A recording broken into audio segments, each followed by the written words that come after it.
Well, welcome to another edition of Ask the Chiropractor. On today's episode of Ask the Chiropractor, we get asked questions all the time from our patients. People email us, they send us messages about a question they have that they would like a licensed, trained chiropractor to answer for them about chiropractic care. So the point of this whole episode is for you to ask the questions directly to a chiropractor. I am Dr. Brad Hulsebus. I am a doctor of chiropractic. I graduated the Palmer College of Chiropractic. My school where my dad, my grandpas, my uncles, everybody went. I'm also the team chiropractor for the AHL Rockford Ice Hogs, the affiliate of the Chicago Blackhawks. And I have been in practice for just under 20 years already. Literally 19 years and 11 months. So we're just coming up on 20 years here really fast.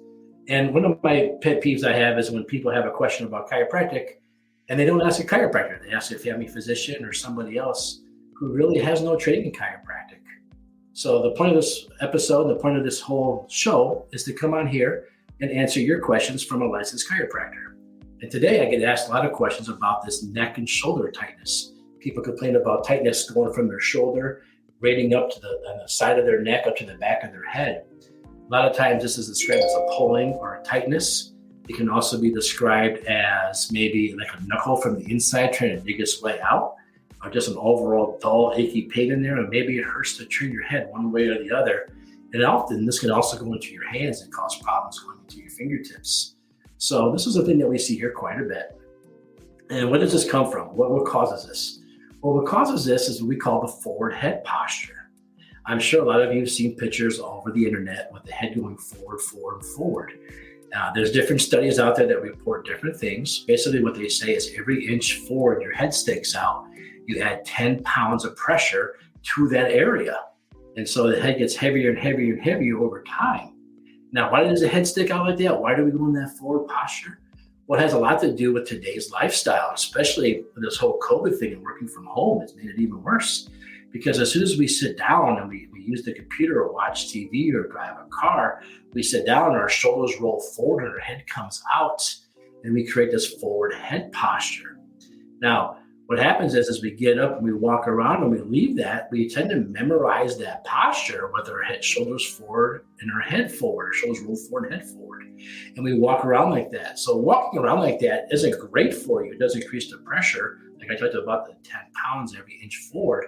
But what's even more problematic with this is the fact that we are now in a vulnerable position. We have learned to change our posture, put ourselves in a vulnerable position.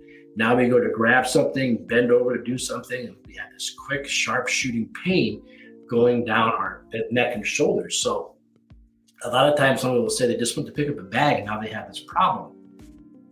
It's not so much that you just picked up the bag and now you have this problem. It's the fact that you had this posture wrong first, and then you pick the bag up. So it's a combination of things.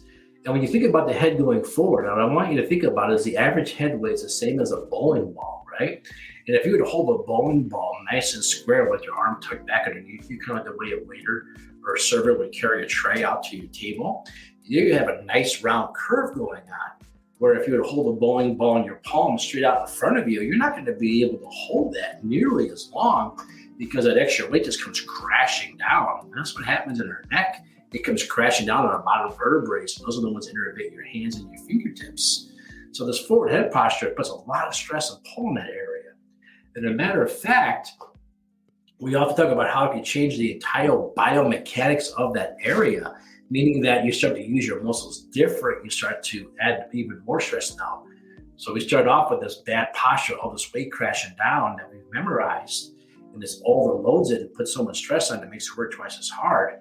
But then we also start to roll our shoulders forward. Not only are we putting too much stress in this area, but now we start using the muscles differently. We start increasing the stress by using the muscles differently. And this all is a really, really bad formula. So when we roll our shoulders forward, now the muscles don't work the way they're supposed to. And I tell this to my athletes a lot. When your shoulders are rolled forward, your range of motion is gone on your shoulders. You're not nearly as strong. You can't reach as far or grab as far when you're rolled forward. So what you have to do is you have to work on pulling them back all the time. When you pull them back all the time, then you increase your range of motion. I would even challenge you right now, if you're not driving, is to just stand up and squeeze your shoulder. First stand with your normal posture, put your arm above your head, and then bring it down. And then pull your shoulders back and then bring your arm above your head and feel how much higher you can go and how much looser that feels and how much stronger that feels like that. So whenever you're like in the gym working out, because exercise is good when it's done right, you always want to visualize every time you pull in that you're squeezing your shoulder blades together as you go, sticking your chest out really big. That way you're not overloading those muscles wrong. I often, talk about this with a table. I put my fist straight out and I barely touch the table. Then I pull my shoulder blades together back behind me and bring my chin in. Then I reach out again. I usually gain about 2 to 3 inches of my reach to show you how much better or different it works. For golfers, if you were to stand up, squeeze your shoulder blades together, count to 10. Well, actually, let me start over. Stand up nice and tall, retract your chin, not looking down, just retract your chin straight back, squeeze your shoulder blades together, and then try to slide them into your back pockets, like your shoulder blades straight down, and you count to 10. Then you go to grab the golf club. And what happens is now that your shoulders are back where they're supposed to be, the tension's gone, you actually will swing the golf club with a bigger range of motion and faster and more speed and more powerful. And this should help your golf drive tremendously. So I always have my golfers stand up, squeeze those shoulder blades together, back and pull down. So what have we learned? We learned that this ache and pain comes from constant hunching over, rolling our shoulders forward, our head out. We know the head weight is the same as a bowling ball. So you take all that weight and you pull on that, and then you keep it there. Now, not only that, but now you made these muscles working overtime, holding the head out here, where it's easier to hold the head back. So you stick your head out forward, you increase the workload. You make them work overtime to do nothing. Then you roll your shoulders forward. Now you're using your muscles raw. We learned that because your range of motion will change. So we end up with is a bad posture, overloading the joints, using the muscles wrong, and it all adds up to inflammation, aches, and pains. So what does your chiropractor do to help you with this? Well, the first thing we do is we go in there, we start doing chiropractic adjustments. We free those joints up, we make them move again. Get rid of that fixation that causes all these problems. What's the other thing that we do? We a lot of times we'll find muscle areas that are tight. We'll tell you how to work those muscles. We'll give you exercises. One of my favorites is just taking a tennis ball, put it against the wall, lean back against that tennis ball and roll around on there and try to work out some of those knots. I mean, obviously a good massage every day is going to be better, but the odds of somebody having a good massage every day are slim to nil. So the tennis ball gets us through until we can get there. Best time to use that, by the way, is right after a shower. There's no bad time, but there's a best time. So the best time is after a shower. Again, there's no bad time, but there's a better time. So use it right after a shower, really work those areas really good. I also like to stand up nice and straight up against the wall, have everything touch the wall, my heels, my hips, my head, my shoulder blades, and my hands, and then 25 great big snow angels with my arms every day to try to train that to stop leaning forward and start pulling back more. If you can do this on the floor as well, as long as you know how to get up off the floor. And then, for me, a lot of people know this. I've had multiple surgeries on this arm. It's really hard for me to get that arm back at first because of all my previous injuries. So what you do is you just sit there and you take deep breaths. And when you exhale, you can get more. That's something that yoga taught us. The more we go back, the more we can do it.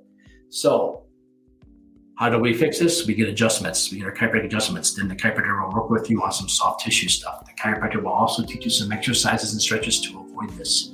Because in all realistic, we're never going to get rid of chairs. We're never going to get rid of sitting. So we have to change us because we can't change the sitting part. So the chiropractor will teach you exercises and stretches. So go to the chiropractor, get your x-rays taken, and you'll see it out what your posture is doing by the x-rays. Get your chiropractic adjustments. The chiropractor will teach you exercises and stretches and take it from there. If you have any questions about this, or if you'd like to learn more about this, leave us a message below. If you have a different question for Ask the Chiropractor, go ahead and leave a message below as well.